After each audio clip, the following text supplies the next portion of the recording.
Amém. Amém.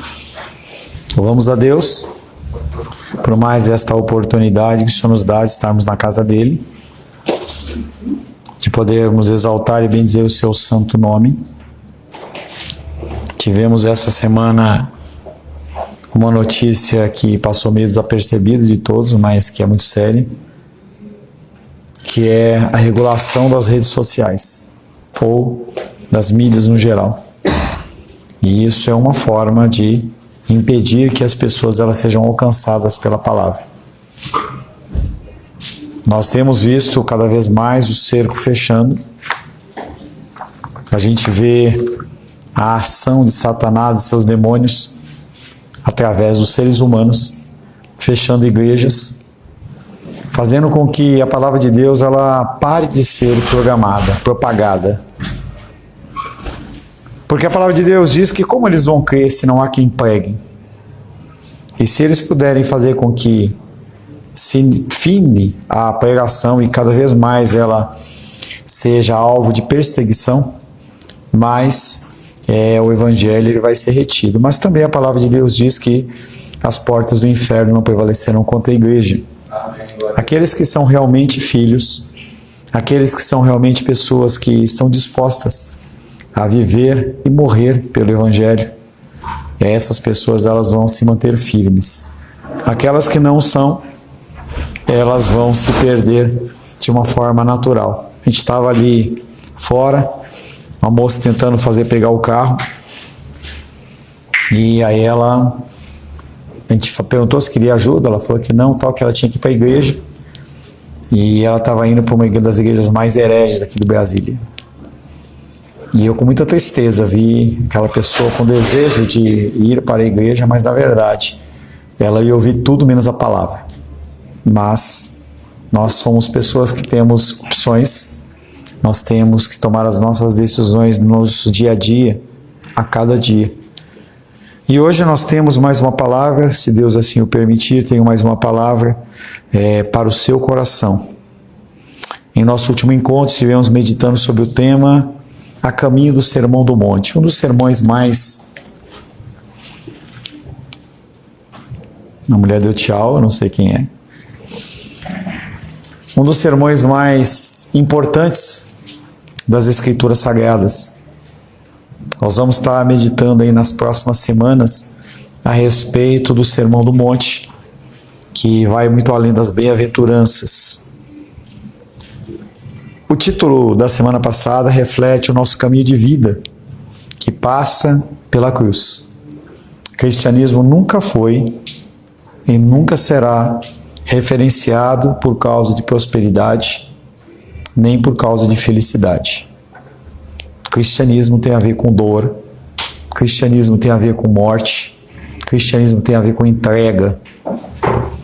Toda uma preparação é feita nas nossas vidas para o encontro mais importante das nossas vidas, o encontro com o nosso Senhor Jesus. Dois videozinhos curtos que eu vi, um pouco antes, há uns meses atrás, e o outro eu vi hoje. O de hoje, o entrevistador, ele encontrou 5 pessoas, ou 5 jovens na praia, homens, e perguntou: você prefere 1 milhão na conta ou 5 minutos com Jesus? E eles, provavelmente respostas selecionadas, claro, era o objetivo do cara que estava falando, mas as pessoas elas deram respostas exatamente dentro dessa condição. Poxa, eu preciso de paz, não adianta eu ter só dinheiro, não adianta eu ter dinheiro aqui e não ter a vida eterna. E todos eles atestaram da figura de Cristo. E o outro vídeo que eu vi é um vídeo em que eu já comentei inclusive com vocês.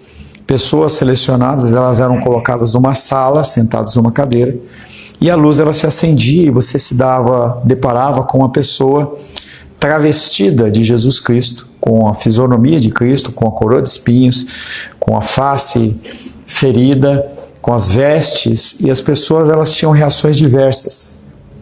Mas a grande maioria das pessoas se constrangia. Se constrangia pelas decisões que foram tomadas na toda a sua vida. Decisões que refletem uma falta de amor, uma falta de zelo e desejo pelo Senhor. Nós todos os dias nós temos esse encontro. Talvez Cristo ele não apareça diante de você, mas nós temos que entender que essa figura de Cristo, através das Escrituras, ela sempre nos reflete a figura de um Cristo que quer nos conhecer e quer que nós o conheçamos.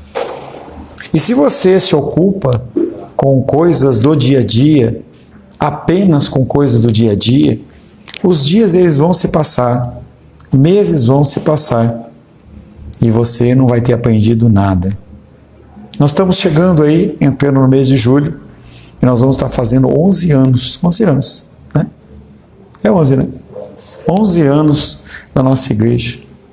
A maioria de vocês aqui está menos tempo, mas a gente tem aí, em média, aí, 7, 8 anos de convivência junto, que é muito tempo. É muito tempo. E o que você aprendeu?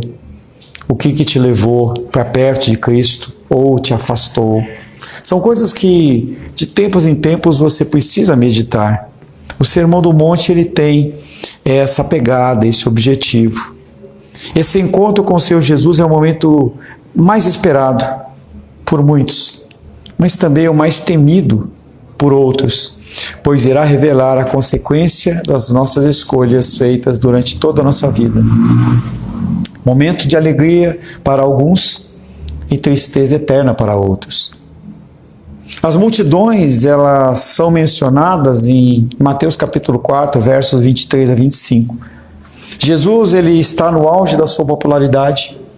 As pessoas, elas andam quilômetros apenas para ouvi-lo e vê-lo. A palavra discípulo não está descrita e nem restrita apenas em relação aos 12, mas ela fazia referência a qualquer pessoa que intentasse ou desejasse seguir a Jesus.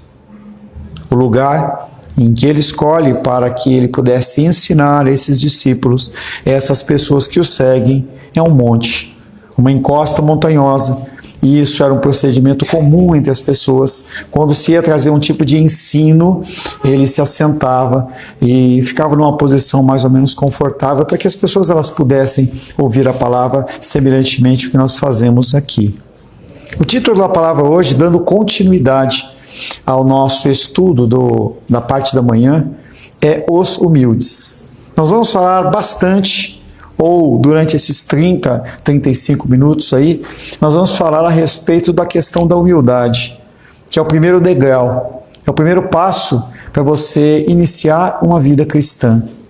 E quero convidar você não a abrir imediatamente Mateus capítulo 5, mas eu quero convidar você a abrir o Evangelho de Mateus.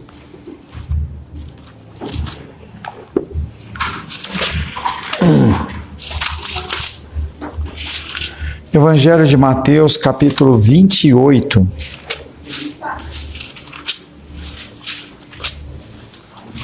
Evangelho de Mateus, capítulo 28.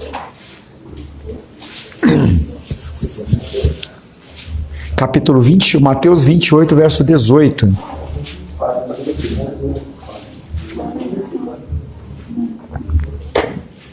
Quero convidar você a ficar de pé para a leitura, 28, 18 em diante. E na sequência nós vamos ler o texto de Mateus capítulo 5. Evangelho de Mateus capítulo 28, versos 18 em diante. Jesus aproximando-se, falou-lhes, dizendo: toda autoridade me é dada no céu e na terra. Ide, portanto, fazei discípulos de todas as nações, batizando-os em nome do Pai, do Filho e do Espírito Santo, ensinando-os a guardar todas as coisas que vos tenho ordenado. E eis que estou convosco todos os dias até a consumação do século. 20 novamente, ensinando-os a guardar todas as coisas que vos tenho ordenado. Mateus, Evangelho de Mateus, capítulo 5,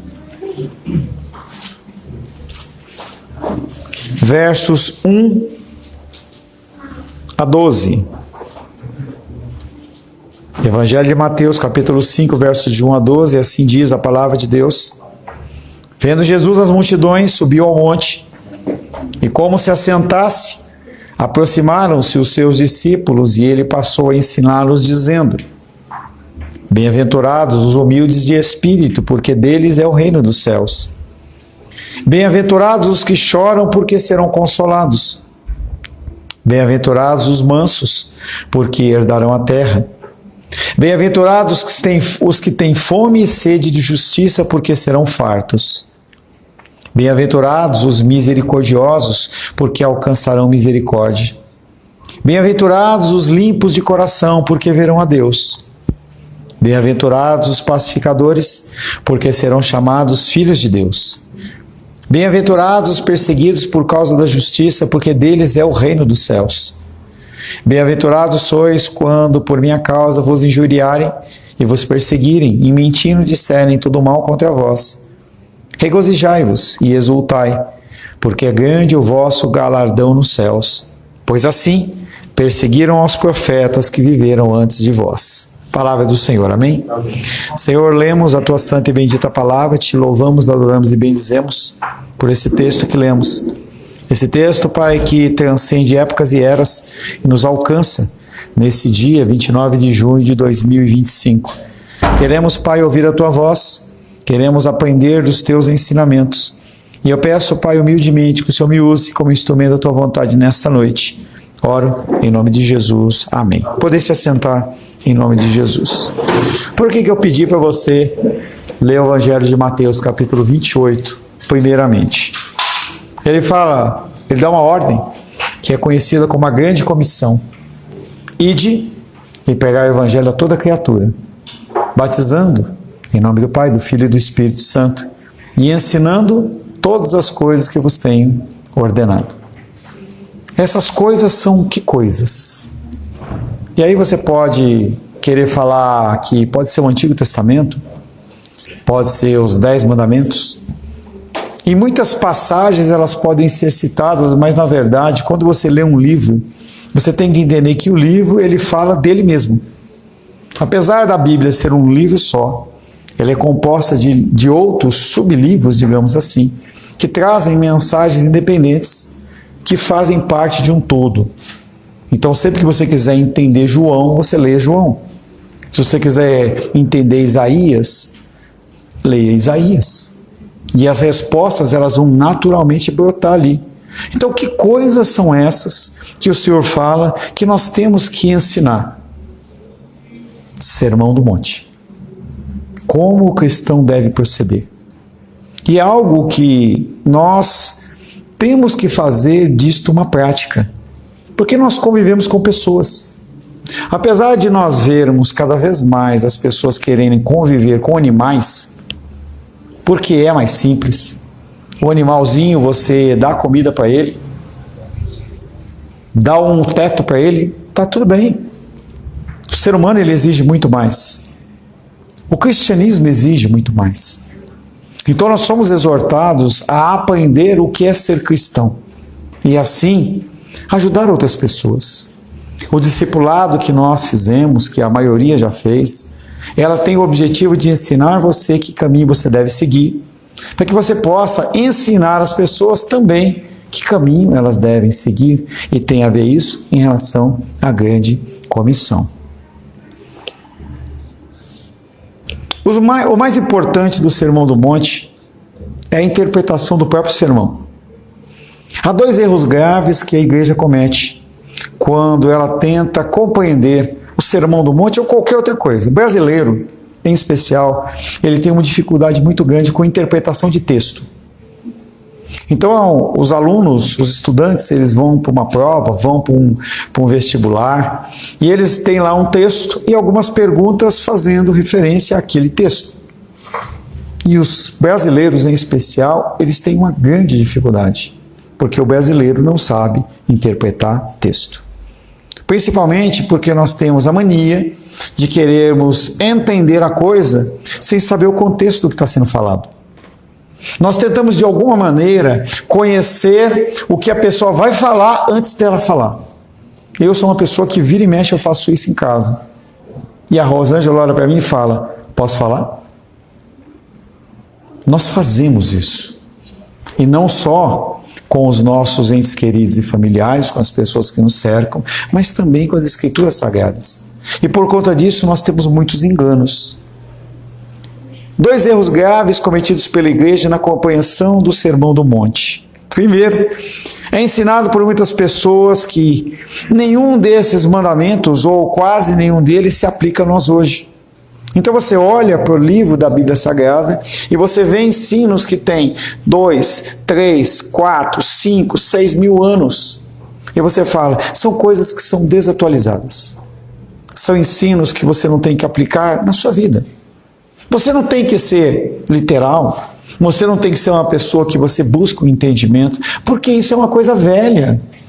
Poxa, essa ideia de você não ter uma relação sexual antes do casamento é uma coisa velha.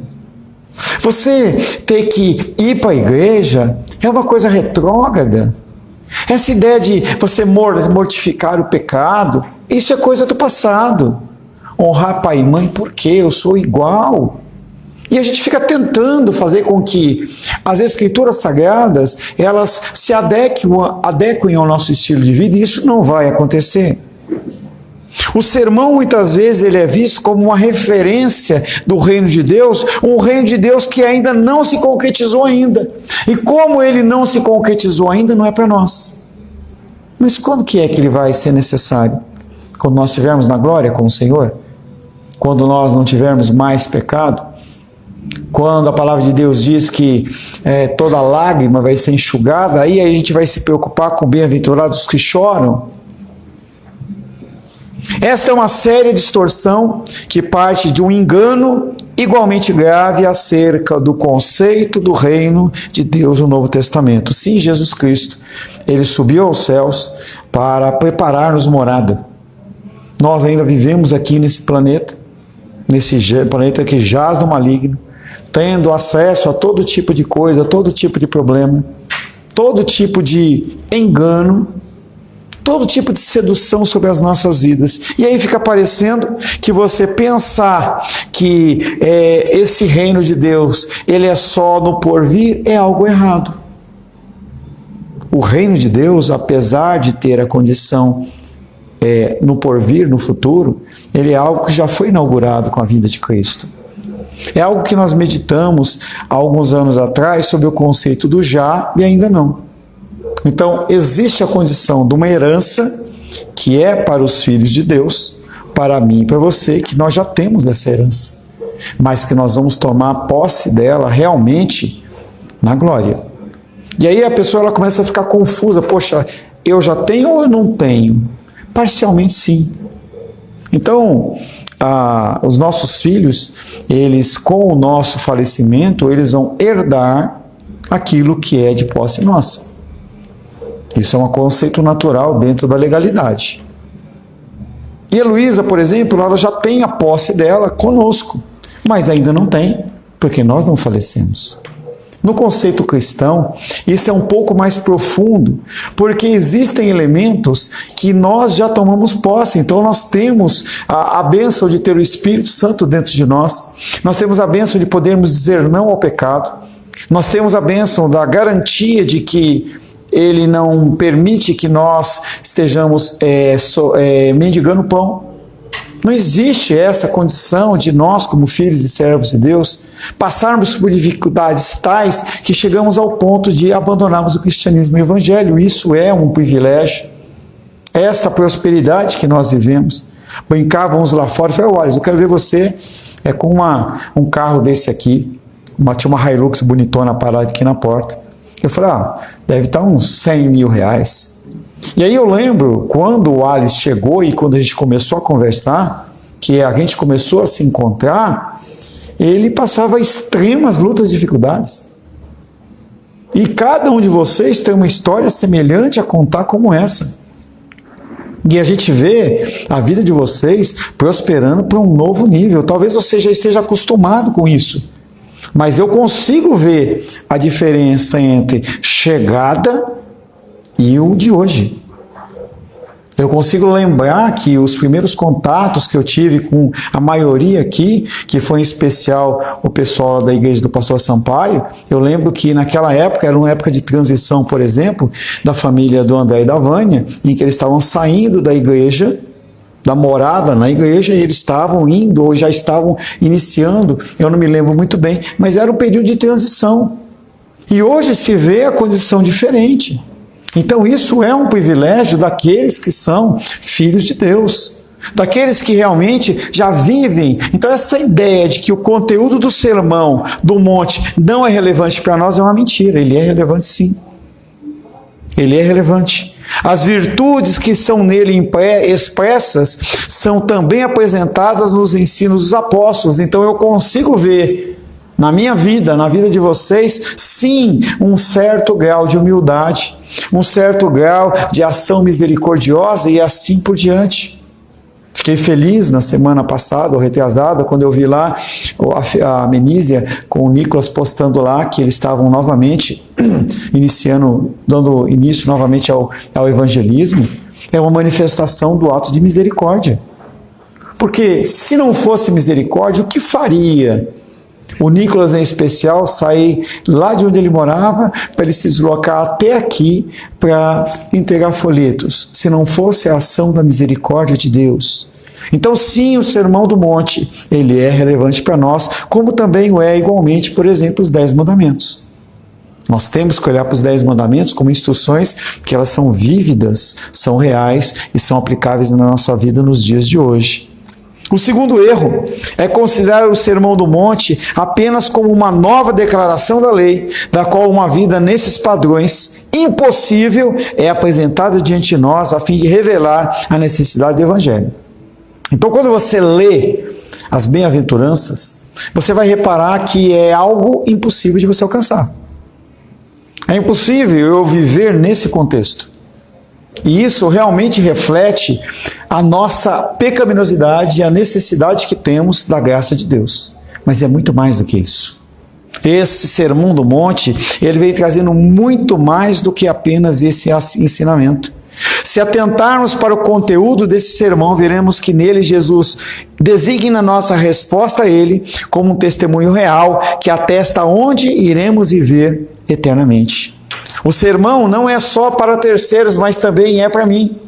Em que se você não consegue identificar a condição dos elementos do Sermão do Monte na sua vida, você tem que começar a buscar uma mudança no seu coração. Não é só uma consequência, mas também acaba sendo um tipo de causa. Em que você é convencido de que você precisa conhecer mais. Eu não estou simplesmente pronto. Eu não sou uma pessoa que estou pronta. Quando eu vejo aquela música, por exemplo, da Aline Barros, que ela fala como um farol, tal, ponte sobre as águas, abrigo no deserto. E aí ela fala, Senhor, sonda-me, para que quando eu estiver pleno, para quando eu estiver completo, eu possa ser usado pelo Senhor. Essa música é uma música de engano. Parte dela vem mostrando uma questão que é engano. Se Deus ele for usar você como agrada a Ele, apenas quando você estiver cheio dele e pronto, você não vai ser usado nunca. Nunca. Então sim, nós temos que buscar sermos abrigo no deserto, e nós cantamos com lágrimas nos olhos. Abrigo no deserto é o sol batendo nas costas. É você tomando nas costas as marcas, as pancadas, para que as pessoas que estejam debaixo do seu cuidado possam ser guardadas. Você ser uma ponte sobre as águas é você ser uma pessoa em que as pessoas pisam em cima de você. Quando você acha que você tem que ser exaltado, a pessoa vem e pisa. É exatamente o que está sendo falado. Então nós temos que tomar cuidado nesse estudo que nós iniciamos hoje do Sermão do Monte, que vem trazendo esses dois enganos em que você não pode se firmar apenas neles. O Sermão do Monte é a palavra de Deus para mim e para você hoje. E não só para mim e para você hoje. Como diz o Evangelho de Mateus, no capítulo 28, que nós lemos, ele fala que é para hoje, é para amanhã, É para que daqui a 10 anos, quando Manu tiver maior, quando Júlia tiver maior, quando Daniel, quem sabe, esteja prestes junto com o Pedro querendo casar, não sei. É para daqui a 10 anos. E eles vão poder, nesse tempo, passar isso também para os filhos deles. É um ensino que não pode morrer na geração. É um ensino que tem que ser propagado e ser propagado e ser propagado. Nós vamos meditar e vamos ler novamente o texto que está no verso 3, que diz: bem-aventurados os humildes de espírito, porque deles é o reino dos céus. Abençoados. O início do Sermão do Monte é repleto de bem-aventuranças. Vemos esta expressão bem-aventurado sendo empregado várias vezes por Jesus no Sermão do Monte. Algumas traduções modernas traduzem bem-aventurados por felizes. E essa é uma tradução muito errada. Uma tradução até infeliz. Porque quando você lê a condição do Sermão do Monte, você vai ver que ninguém quer buscar as lágrimas. Ninguém quer estar na condição de perseguição. Ninguém quer estar numa condição em que as pessoas vão te injuriar e vão te perseguir. Então não tem a ver com felicidade. Tem a ver com eu cumprir o papel para o qual eu fui designado. A felicidade certamente é um elemento da bem-aventurança, mas não é a causa principal, não é a consequência principal. Sim, você é feliz. Quando eu cumpro o meu papel como homem dentro do meu lar, eu me sinto feliz, eu me sinto pleno, eu me sinto realizado. E isso é algo que, se você não construir, você não vai ter. Não vai haver essa possibilidade de você se sentir pleno e feliz e satisfeito. Os profetas do Antigo Testamento anunciavam desgraça e prosperidade, ou o que chamamos de oráculos de julgamento, oráculos de salvação, e nós vimos isso muito no livro de Amós, quando nós meditamos. As bem-aventuranças, elas são oráculos de salvação. Essa expressão aparece em toda a Escritura Sagrada. O livro de Salmos começa com uma bem-aventurança. Bem-aventurado o homem que não anda no conselho dos ímpios, quando nós vemos lá no Salmo 1. É uma bem-aventurança. Você vai se sentir completo, você vai se sentir pleno, você vai se sentir inclusive feliz, quando você, ao invés de dar ouvido para os ensinamentos do mundo, você vai dar ouvido para os ensinamentos do Senhor. Bem-aventurado o homem que não anda no conselho dos ímpios, não se detém no caminho dos pecadores, não se assenta na roda dos escarnecedores. A consequência da bem-aventurança não é algo que se ganha ou que se conquiste. Eu quero ser humilde, agora eu vou trabalhar para isso. Não é o que flui. Pela sua vida, pela sua dedicação em buscar o Senhor, você naturalmente se torna humilde, como todas as outras bem-aventuranças. Quando Maria, ela recebe o aviso do anjo Gabriel, ela recebe a seguinte fala: alegra-te muito, favorecida, o Senhor é contigo. Esse favorecida é bem-aventurada. Quando Maria visitou Isabel, sua prima, e João Batista pulou no ventre, Isabel olha para ela e fala: bendita és tu entre as mulheres, bem-aventurada.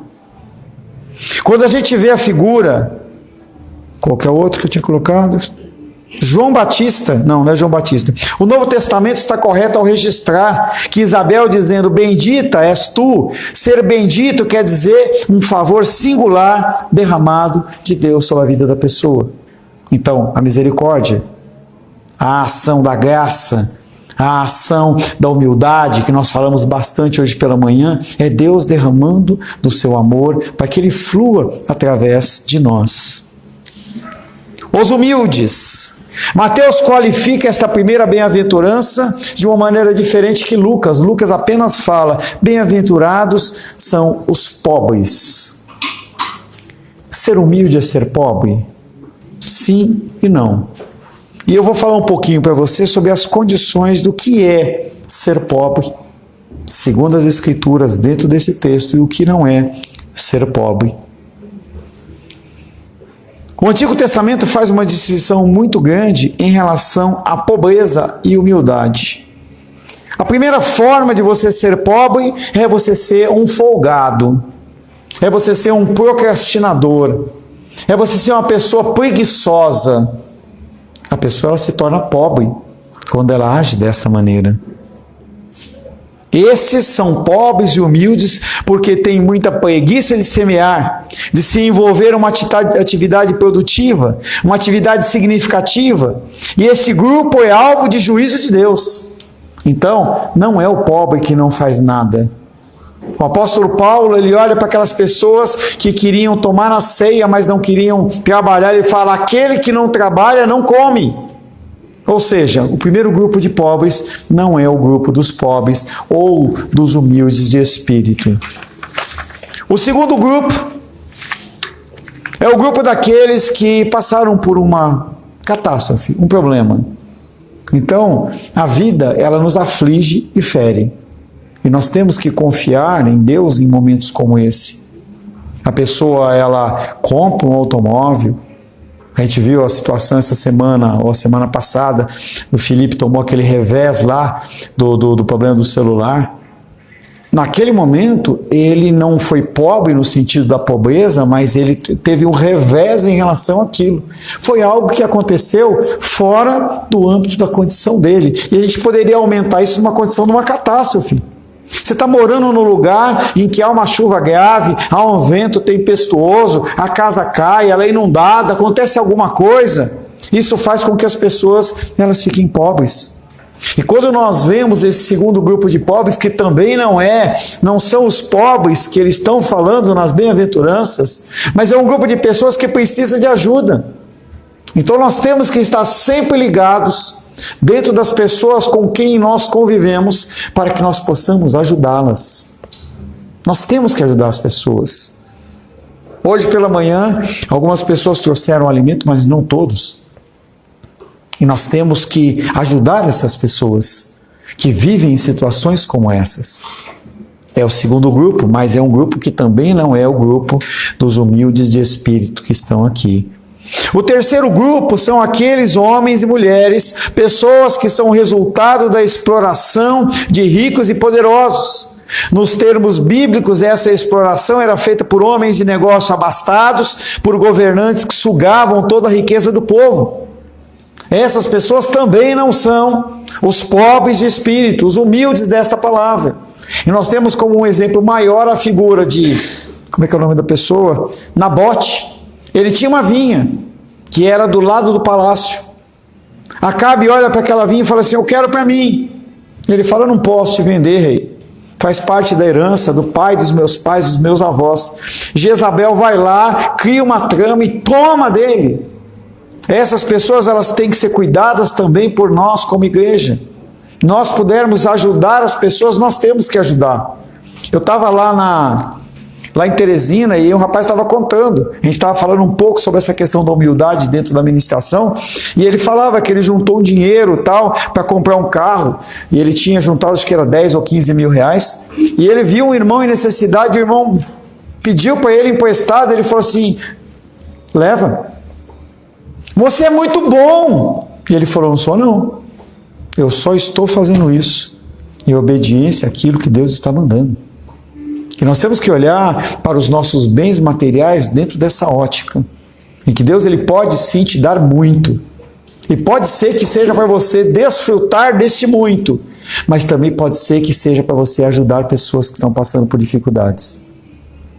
Nós, como irmãos em Cristo, nós temos que cuidar uns dos outros, mas também nós temos que olhar para as pessoas que estão à nossa volta. E aí nós chegamos a quarta categoria de pobres, que são as pessoas que são os humildes de espírito, que são os humildes que estão falando as bem-aventuranças. Que pessoas são essas? Será que são pessoas que não têm dinheiro? Serão pessoas que moram debaixo da ponte? Será que... Não.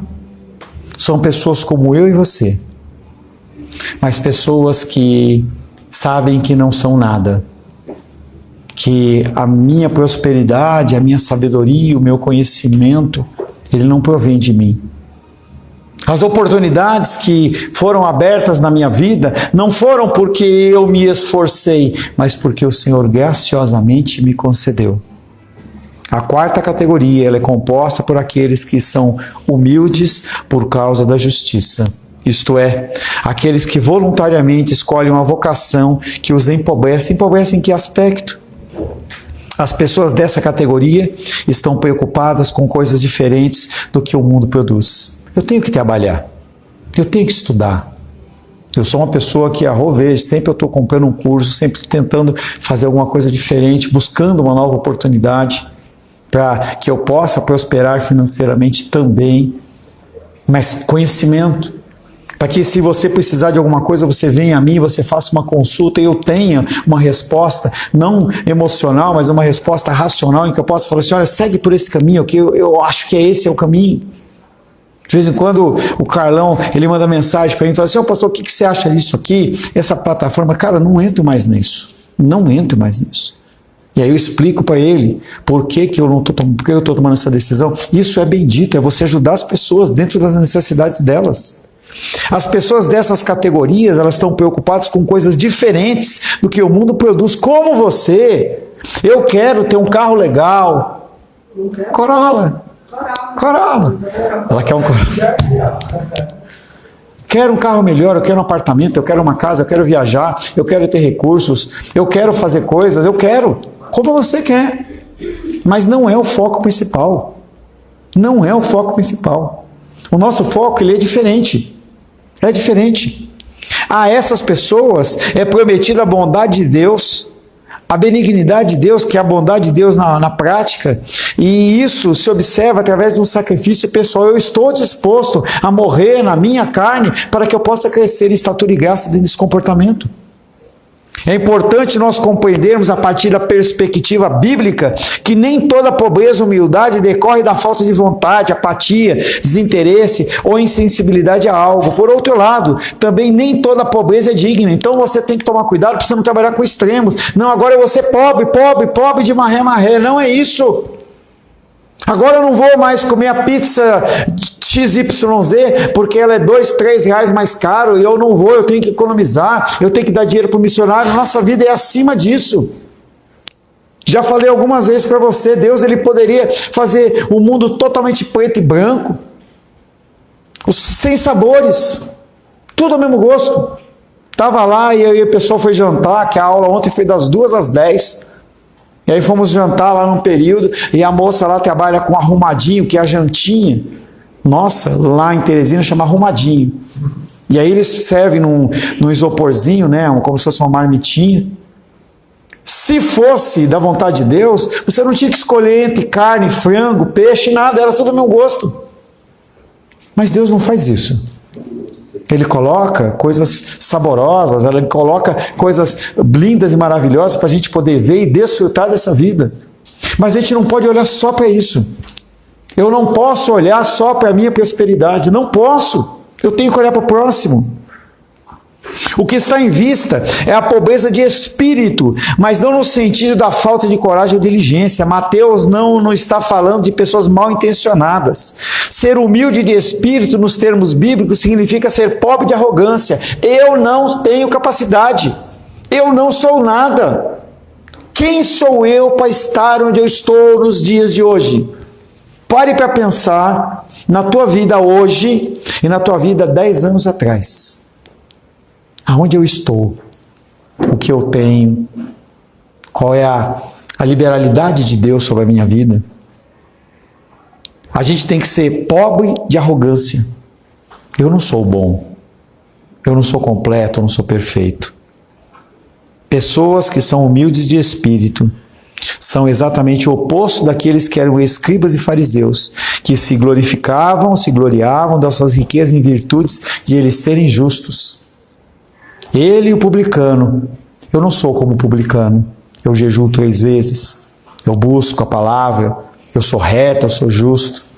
E o publicano, ele olha para aquela condição e responde como humilde de espírito: Senhor, eu não sou digno de que entreis em minha morada, nem só de se eu dizer uma palavra eu sou salvo, mas eu não sou digno de estar aqui. Essa indignidade pessoal que nós sentimos é a condição da pessoa que é humilde de espírito. Esses homens que são arrogantes, esses homens que acham que são plenos e não precisam de nada, não são ensináveis. Essas pessoas não entrarão no reino de Deus. Até mesmo em nossa cultura persiste o mito de que as pessoas podem ir ao céu por meio das boas obras, por meio da retidão das coisas que eles fazem. E se você pensar nisso como causa, você está errado. Eu faço por causa da consequência de quem eu sou, de quem eu acredito, de quem eu sou discípulo. E se eu sou discípulo, eu tenho que fazer as coisas que ele faz. Eu tenho que estar disposto a morrer. Eu tenho que estar disposto a abrir mão da minha honra, da minha glória em prol do outro. Você está pronto para separar algo que é seu para o próximo, porque o outro precisa mais do que você. Havia uma pessoa no ano 332 depois de Cristo. Ele foi imperador romano de 332 até 363, e o nome dele era Imperador Juliano, e ele é considerado como o apóstata, ou seja, aquele que abandonou a fé. E ele via esse ensino cristão e ele falava assim: o meu propósito da minha vida, do meu império, é tirar tudo que eu puder dos cristãos, para que então eles possam ser plenos em Deus. Porque se associava à ideia de que eu não tenho que ter nada para eu poder adorar a Deus. Pessoas ricas não podem adorar a Deus. Até umas 2, 3 décadas atrás, a pessoa que estava na igreja, como você, era um ignorante. Não tinha estudo, não tinha dinheiro, não tinha o que fazer. Não poderia frequentar os bons restaurantes, não poderia frequentar os bons teatros. Então a pessoa ia para a igreja, porque ela era burra. Hoje não é mais assim. Nós temos advogados, nós temos comerciantes, nós temos desembargadores, temos toda sorte de pessoas dentro da igreja. Não são pessoas burras, são pessoas que a gente estava eu, o Alice lá fora e o Carlos, e o Alice estava fazendo uns jogos de palavras com o Carlos, e o Carlos falava assim: eu estou aqui porque eu quero aprender mais de Deus. As bênçãos, e o Alice continuou insistindo, meio a lá Paulo, entendeu, insistindo, e o Carlos ele não arredava o pé, falava assim: não, mas eu quero é Deus, eu estou querendo aprender de Deus, eu quero ensinar, eu quero conhecer. A gente olhar para a figura do Carlos há 2 anos atrás, ele era um outro Carlos. Hoje é um Carlos que ele fala do Antigo Testamento, ele cita, é uma outra pessoa. Foi um grande presente de Deus na vida da Esther. Isso eu vejo. Na nossa vida. Entendeu? Mas em especial na vida da Esther, na vida da Manu, na vida do Daniel. Um cara que ainda é um diamante bruto e que tem muita coisa a ser mudada, mas que ele tem o intuito no coração de mudar. Isso é a coisa mais importante. Eu quero ser melhor. Eu quero aprender mais. Isso é o importante. Se confiarmos em nossa própria justiça para entrar no reino de Deus, nós vamos passar longe dele. Pobre em espírito não é falta de recursos materiais. Pobre de espírito confessa seu desmerecimento diante de Deus e sua dependência total nele. Quem sou eu para estar diante de vocês? Quem sou eu? Quem sou eu para poder ir para Teresina? Quem sou eu para ir para o Maranhão? Quem sou eu? Já falei para vocês, se Deus assim o permitir, está tudo certinho, passagem comprada, não foi a igreja que pagou, foi a faculdade que pagou, se Deus assim o permitir, vamos lá para os Estados Unidos. Eu, pastor Ayrton, mais outros pastores, para ver lá, vamos lá, entendeu? Bênção de Deus. Quem sou eu para isso? É o meu conhecimento? É a minha capacidade administrativa? Não é nada disso. São projetos que Deus tem na minha vida, mas também tem na de vocês. Mas se você olhar apenas para o teu material, talvez você seja uma pessoa milionária daqui a um tempo. Mas será que você vai ter Deus? Será que você vai poder responder com aquela enquete que eu falei no comecinho? Se você prefere ter R$1 milhão na conta ou 5 minutos com Jesus? Se você é uma pessoa que se dedicar apenas à parte material, talvez você opte apenas pelo recurso financeiro. O pobre de espírito confessa o seu desmerecimento diante de Deus em sua total dependência dele. Para entrar no reino de Deus, devemos compreender que à luz da perfeição divina, a nossa virtude é um fracasso. Isaías 64, 6. Abre aí, por gentileza.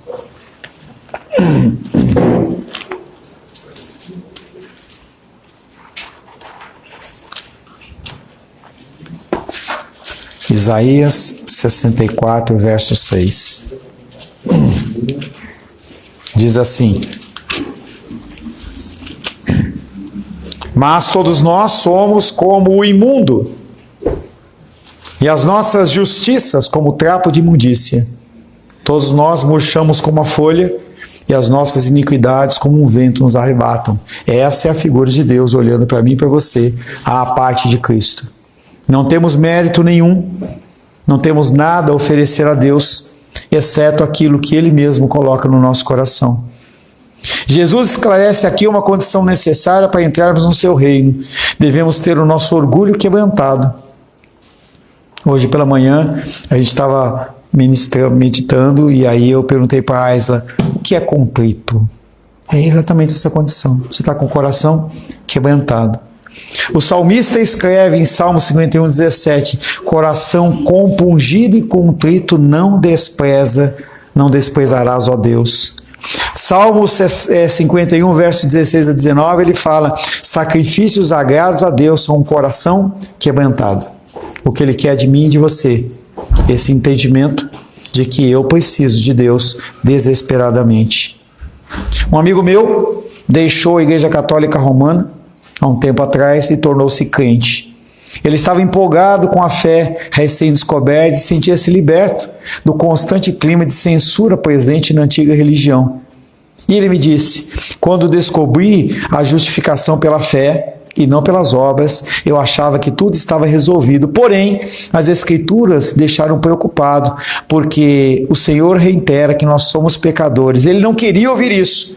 Mas quando começou a refletir sobre a natureza de Deus, entendeu que não há retidão fora de Jesus Cristo. A experiência dele foi de empobrecimento de espírito e necessidade do Salvador. A cada dia que você ouve a palavra, a cada dia que você lê, que você medita, você não fica mais limpo, você não fica mais santo. Você começa a enxergar quão sujo você é. E isso gera no seu coração a necessidade de Deus. Eu preciso mais de Deus. Eu preciso mais de Deus. A experiência dele foi de empobrecimento. Não devemos pensar que os pobres de espírito entram no reino por causa dessa característica. Eu não entro no reino por causa da minha humildade. Eu não posso pensar que outros passos dessa bem-aventurança vão me levar a entrar no reino de Deus. O reino dos céus não é concedido com base nos meus méritos.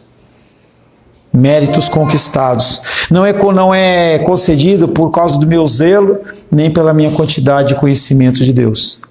O reino é concedido àqueles que são pobres, àqueles que são desprezados, àqueles que são publicanos, às prostitutas, aos que são tão pobres que sabem que não podem oferecer nada e não tentam fazer isso.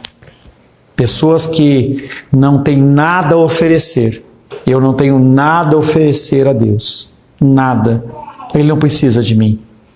Mas aqueles que clamam ao Senhor, clamam por misericórdia, eles são aqueles que são ouvidos. Bem-aventurados os humildes de espírito, porque deles é o reino dos céus. Amém, queridos? Senhor, em nome de Jesus, queremos louvar o Teu nome pelo benefício que o Senhor nos dá, que o Senhor nos concede de caminharmos dentro dos Teus caminhos. Muitas vezes, Pai, focamos naquilo que é terreno, ao invés daquilo do que é eterno. Precisamos que o Senhor nos ajude, Pai, a corrigir o curso das nossas vidas. Que o Senhor seja o nosso norte, o norte da nossa bússola, para que nós não nos enganemos, entrando em caminhos tortuosos. Que nós possamos ser iluminados, Pai, neste dia, nessa semana, a seguirmos o Senhor com interesse de coração, porque o Senhor não aceita menos do que toda a nossa força, toda a nossa vontade, todo o nosso entendimento. Consagramos esta palavra ao Senhor e que ela marque e grave nos nossos corações. Em nome de Jesus. Amém. Graças ao nosso bom, querido e amado Deus.